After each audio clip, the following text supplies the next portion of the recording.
Metro Boomin leaked the Jumbotron shit. And by the way, shout out to, what's this guy's name? Bobalam. That's his name. Bobalam tweeted out that he was sent a Lil Yachty leak from a random Atlanta number. Okay? Brother, that random Atlanta number sent it to 3 other people. From what I was told, actually it might be 5 from what everybody's hit me. And it was Jumbo Shit Poppin' Lil Yachty's version. Okay? And the person said Merry Christmas. There's no need for mystique here. The person who sent it, his name is Metro Boomin. Okay? That's all you need to know. He put it up here. He played it earlier. We don't have to necessarily get back into it.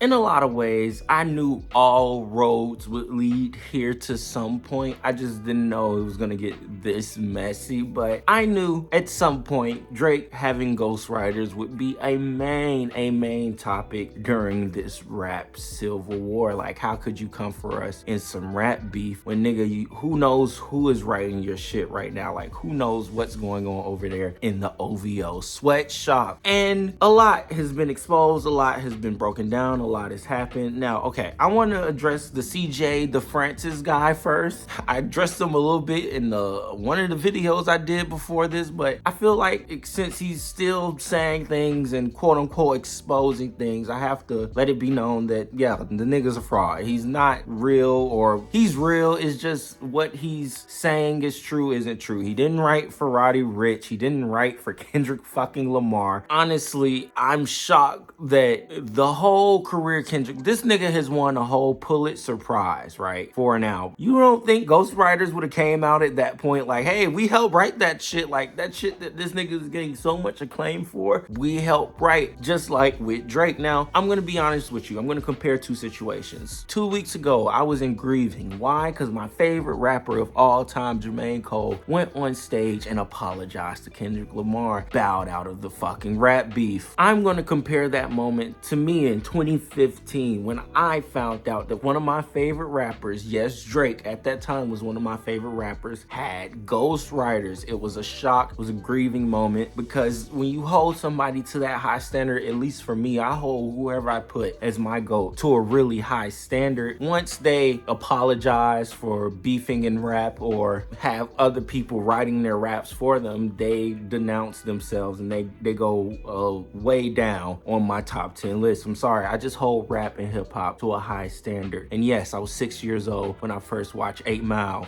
What is the point? A 6-year-old boy can't fall in love with hip hop and rap after watching 8 Mile. Like, what are we doing here? Addressing a comment. Don't worry about it. Anyways, the point and the reason that we're here right now today is because everybody's leaking references track. Apparently, you know, you got CJ DeFrancis, and then now we have Lil Yachty version of Jumbotron shit poppin'. That was always a weird name to me. And if you literally listen to it, Drake copied that nigga word for word, bar for bar. He probably changed the word here, changed the word there. Instead of saying this, he said that. But 99% of the shit that Lil Yachty said, Drake said. And that's my main point here. Like, okay, say you got a reference track and you took 5% of what they said and you wrote 95% over it. Like, okay, I like that line, but I'm gonna go for this vibe on this track. Okay, cool, that's your song. You probably took something, but we can't hold you to the fire for having ghostwriters because you just took a line, okay? Whatever. When you get to 50-50, that's when you start to question things, but you still are okay with it because that means you're probably taking a hook or an ad lib and it's something that is really making the track what it is, but you're still writing your verses, you're still writing your raps. That's cool, okay? I will forgive that. But when we get into that, you know, 80, 90, 95, 99%, it's somebody else's song and you just literally heard it, went in there and copied it, that's when I have a problem. And unfortunately, that is what Drake's been doing his whole career. And, you know, I start to think about it, I'm like, wow, this nigga Drake has had a cheat code his whole career.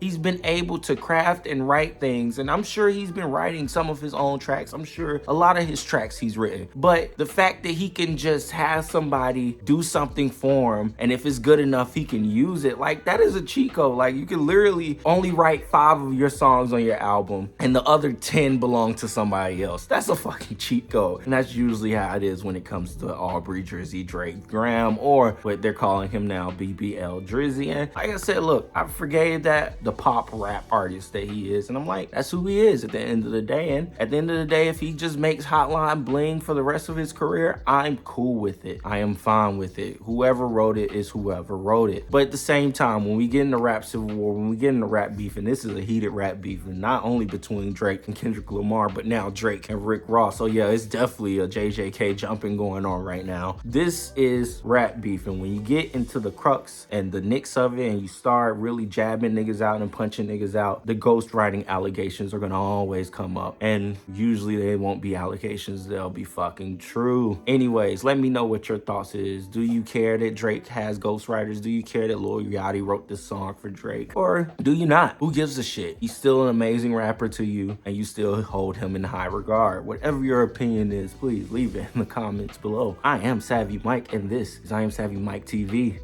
Peace.